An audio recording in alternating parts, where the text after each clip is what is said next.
soldiers, sailors, Marines, airmen. You are our greatest weapon of all. First step to solving any problem is recognizing there is one. It's time we started thinking. Pain isn't something we call. All we can ever do for our heroes is remember them. And they gave up two lives, the one they were living and the one they would have lived. They gave up everything for our country, for us. They pray for freedom and justice. Some veterans not getting the timely care that they need. Less than 1% of Americans serving in uniform. Good news is that in recent years we've made historic investments to boost the VA budget. What is it? Why should we care? We should care about press freedom because we were informed. In democratic societies, free, diverse, and pluralist media enable public debates and are essential checks You don't on look power. satisfied. Let's discuss.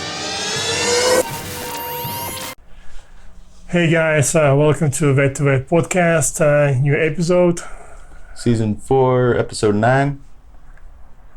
We're going to talk about anemia.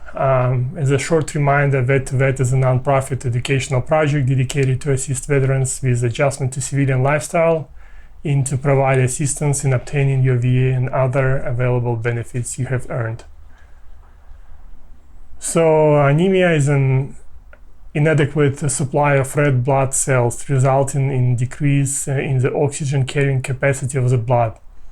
And the common reason that cancer patients experience anemia is as a side effect of chemotherapy.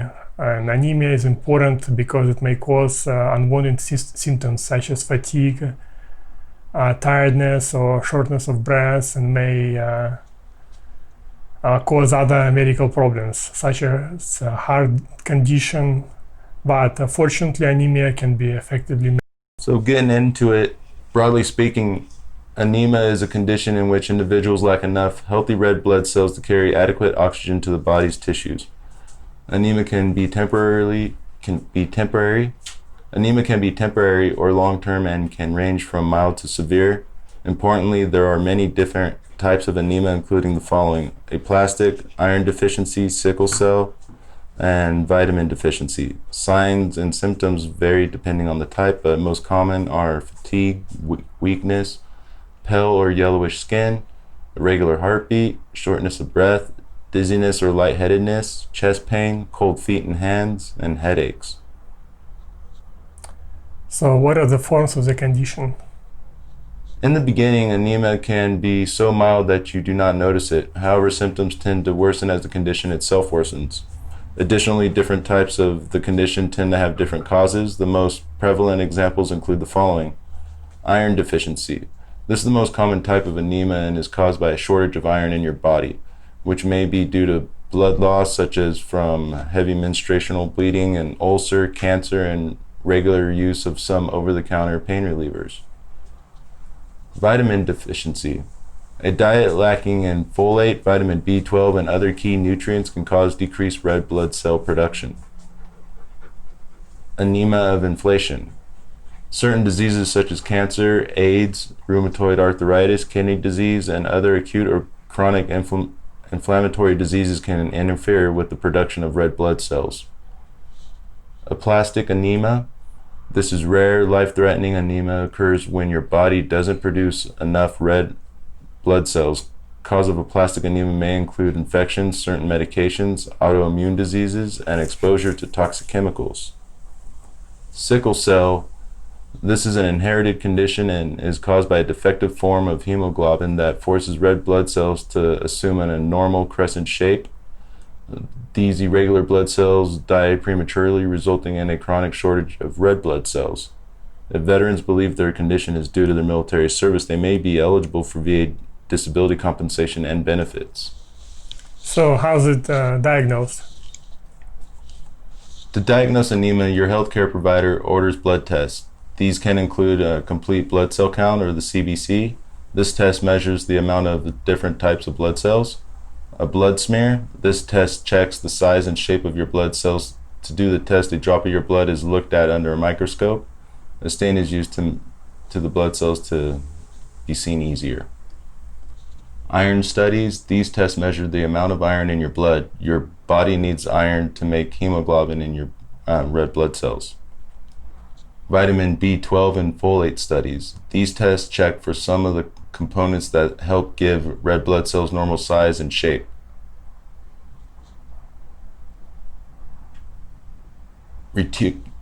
Reticulate count. This test measures the amount of red blood cells that your bone marrow makes. Hemoglobin electrophoresis.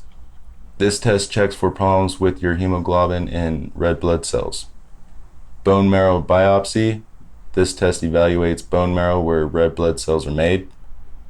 Well, the treatment for anemia is based on the type of anemia that you have and the severity of your symptoms. The basic and the most easiest one is to change your diet. This includes increasing the amount of certain nutrients in your diet, whatever nutrients you need to produce more red blood cells. In more severe cases, you might be taking specific medicines and specific drugs to help you build new red blood cells or ease the symptoms. There is also a way to do a blood transfusions, replacing some of your blood cells.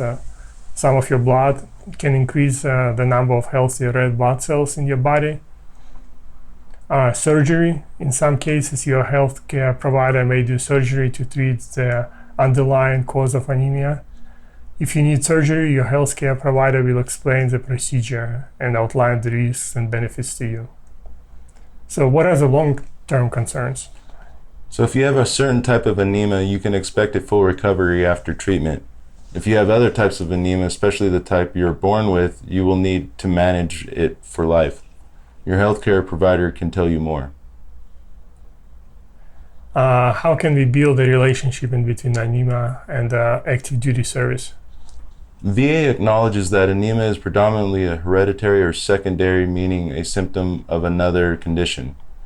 Examples of conditions that can cause secondary anemia include osteomyelitis, diagnostic code 5000, and hyperthyroidism, diagnostic code 9703.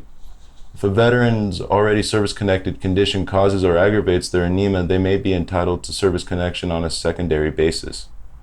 It is also important to note that the veteran may still be eligible for service connection for anemia even if the condition existed prior to service. In this case, veterans could establish service connection based on aggravation if they believe their anemia has worsened as a result of service.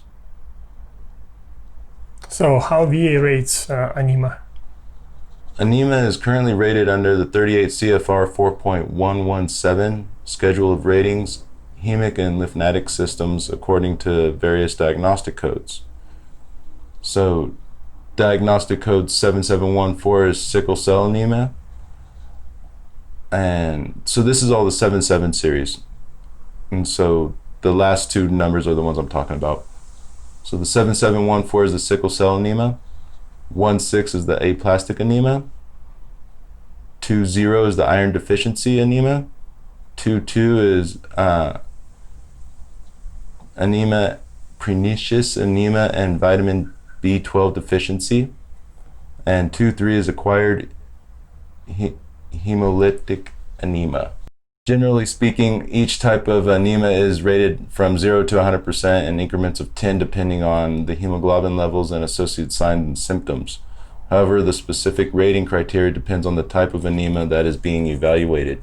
So remember, guys, it's all about the condition and the severity of it, and if you could tie it to your service in some kind of way. To end the podcast, do you have a great movie, book, or stuff you would recommend? Check out the new Batman trailer from that Twilight vampire guy. It looks pretty good. I don't remember his name. But the new Batman movie looks like it's going to be awesome once that comes out. That's all I got. And quote or words of wisdom of the day? Tough times never last, but tough people do. Said by Dr. Robert Schuller. That's it, folks, and thanks for listening. Until next time, over and out. Thank you.